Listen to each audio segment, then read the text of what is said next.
មិនបាច់មានដង selfie ទេប្រជាជនចិនប្រើកាមេរ៉ា CCTV ដើម្បីចាប់យករូបភាព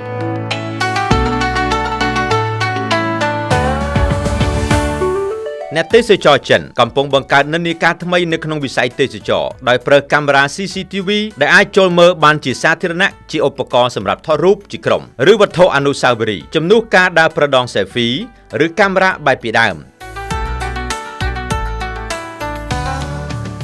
វេទិកាប្រព័ន្ធផ្សព្វផ្សាយសង្គម Sao Oh Hong Su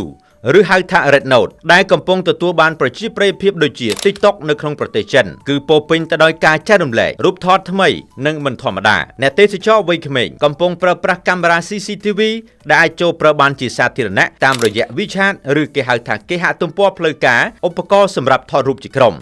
ឬវត្ថុអនុស្សាវរីយ៍ជំនួសឲ្យការប្រើដង selfie ឬកាមេរ៉ាបែបពីដើមគោលដៅដ៏ពេញនិយមមួយគឺភ្នំវ៉ាវូក្នុងខេត្តស៊ីឈួនដែលផ្ដល់នូវទេសភាពដ៏ស្រស់ស្អាតនៃភ្នំនិងព្រៃឈើដែលគ្របដណ្ដប់ដោយព្រិលកាលពីខែមករាអ្នកទេសចរម្នាក់ឈ្មោះវ៉ៃស៊ីបានសរសើរអំពីបទពិសោធន៍របស់នាងនៅលើកម្មវិធី Sao Oh Hong Su ដោយនិយាយថានាងនិងមិត្តភ័ក្តិរបស់នាងបានធ្វើដំណើរទៅទីនោះហើយបានកត់សម្គាល់ឃើញថាមានកាមេរ៉ា CCTV របស់រដ្ឋាភិបាលបានដំឡើងនៅកន្លែងផ្សេងៗនាងបានបង្កើតគំនិតថាដោយសារតែនាងអាចចូលមើលរូបភាពពីកាមេរ៉ា CCTV ទាំងនេះហើយនាងអាចចូលនៅពីមុខកាមេរ៉ាហើយថតរូបផ្ទាល់ទុកជាអនុស្សាវរីយ៍ទោះបីជាគុណភាពរូបមិនសូវច្បាស់ដូចជាកាមេរ៉ាពិតក៏ដោយក៏ប៉ុន្តែនាងបានរកឃើញថាជាបទពិសោធន៍ដ៏រីករាយនិងប្លែកថ្មីលោកវ៉ៃស៊ីក៏បាននិយាយផងដែរថាកាមេរ៉ាឃ្លាំមើលទាំងនេះមានអត្ថប្រយោជន៍ផ្សេងៗទៀតដូចជាពិនិត្យស្ថានភាពអាកាសធាតុនៅលើកំពូលភ្នំមុនឡើងភ្នំដូច្នេះអ្នកទេសចរអាចសម្រេចចិត្តថាតើត្រូវឡើងឬអត់ហើយពួកគេក៏អាចថតបានជ្រុងផ្សេងៗគ្នាផងដែរឈៀនប៉ៃ